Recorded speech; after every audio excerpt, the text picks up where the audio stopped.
High friends, welcome back to my channel. तर आपण आज काय करणार आहोत ते बघूया। आधी रेसिपीचं साहित्य बघून घेऊया। इथं मिरच्या आणि मी लसूण घेतलेला आहे, ते आता आपण मिक्सरमध्ये छानपैकी त्याची पेस्ट करून घेणार आहोत। थोडंसं त्याच्यामध्ये मीठ टाकणार आहोत आपण, त्यामुळे ते छान पेस्ट छान होते। तर मी इथं गव्हाचं पीठ घेतलंय, थोडंसं ज्वारीचं पीठ घेतलंय, थोडंसं बेसन पीठ घेतलंय आणि जो आपला मेन इंग्रेडियंट आहे भोपळा, तो छानपैकी खिसून घेतलेला आहे। मी पीठ एक वाटी घेतलेला आहे आणि भोपळा एक पूर्ण अख्खा होता, त्यामुळे मी पीठ जरा जास्त घेतलंय। तुम्ही कमी जास्त करू शकता। तर जे आपण वाटून घेतलेलं होतं लसूण आणि मिरची, ते पण टाकणार आहोत।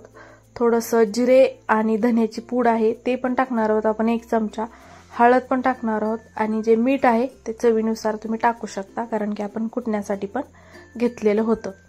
तर हे सगळं आपण पिठामध्ये टाकून घेऊ आणि छानपैकी मिक्स करून घेऊ आणि आपण थोडीशी कोथिंबीर पण टाकून घेऊ। तर हे सगळं मस्तपैकी आपण मिक्स करून घेऊ। अशा पद्धतीने जर तुम्ही भोपळ्याची धपाटे केले, थालीपीठ केले, तुम्ही काय म्हणू शकता ते म्हणा, आणि जर केले तर हे खूप आवडीने, लहान मुलं सुद्धा खूप आवडीने खाऊ शकतात। मी छानपैकी ते पीठ मळून घेतलेलं आहे। मी पोळपाट घेतले, त्याच्यावर एक कपडा टाकलाय आणि तो थोडासा मी पाणी टाकून ओला करून घेते, कारण की आपण जे धपाटे थापणार आहोत त्याच्यावर ते खाली चिटकणार नाहीत, त्यामुळे मी ते तसं करते।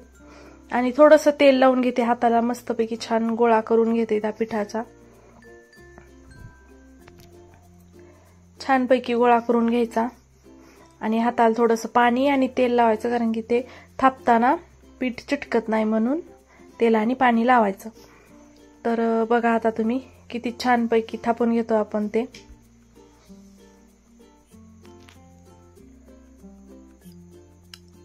तुम्ही सकाळी नाश्त्याला वगैरे चहा सोबत खाऊ शकता, दह्यासोबत खाऊ शकता। हे दह्यासोबत खूप छान लागतात हे धपाटे। तर बघा छानपैकी मी गोळा करून घेतलेला आहे। आता थोडंसं तेल लावून घेतले आणि आपण आता तो गोळा ठेवून छान थापून घेऊया। तुम्ही बघू शकता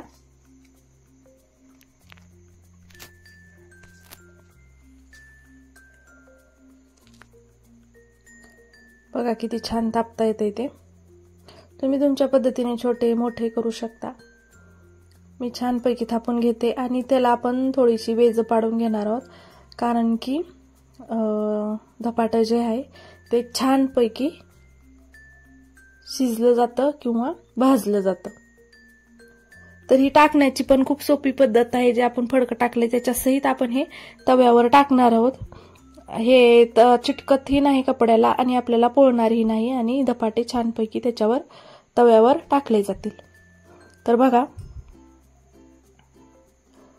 तवा गरम करत ठेवला, मी तेल टाकून घेते त्याच्यावर आणि आता आपण जे धपाटा आहे ते त्याच्यावर टाकणार आहोत। बघा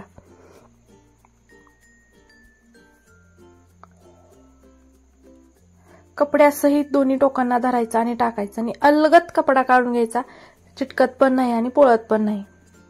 तर बघा छान झालेला आहे। आता हे छानपैकी आपण खरपूस मस्त भाजून घेऊया, तेल वगैरे लावून दोन्ही साईडनी छान भाजून घ्यायचंय। आणि तुम्ही हे दह्यासोबत वगैरे खाऊ शकता आणि लहान मुलं सुद्धा खूप आवडीने हे खातात दह्यासोबत म्हटलं की, किंवा केचप सोबत। तर कशी वाटली तुम्हाला रेसिपी? छान वाटली असेल तर नक्की चॅनेलला सबस्क्राईब करा आणि व्हिडिओला लाईक करा। तर बघा अशा पद्धतीने आपण छानपैकी सगळे धपाटे बनवून घेऊ आणि मस्त दह्यासोबत खाऊन घेऊ। तुम्ही नक्की ट्राय करा। प्लीज व्हिडिओला वगैरे सबस्क्राईब, लाईक करत जावा, कमेंट करत जावा आणि चॅनेलला सुद्धा सबस्क्राईब करत जावा, कारण की खूप मेहनतीने वगैरे व्हिडिओ बनवले जातात आणि त्याला व्ह्यूज येत नाही, सबस्क्राईब वाढत नाहीत।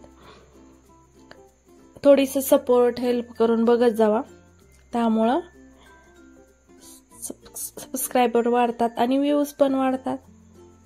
तर चला आपण पटकन धपाटे करून घेऊ सगळे आणि मस्तपैकी दह्यासोबत खाऊन घ्या आणि तुम्ही पण ट्राय करा, नक्की खावा आणि सांगा की कसे झालेत आणि कसे बनतायत आणि टेस्टी लागतायत का नाहीत ते सुद्धा सांगा। तर आपल्या चॅनलला सबस्क्राईब करून घ्या आणि बेल आयकॉन प्रेस करा, कारण की पुढचे व्हिडिओ किंवा पुढच्या रेसिपी तुम्हाला आधीच समजतील की काय बनवायचे आणि नोटिफिकेशन तुम्हाला येईल। त्यामुळे बाय, भेटूया पुढच्या व्हिडिओमध्ये।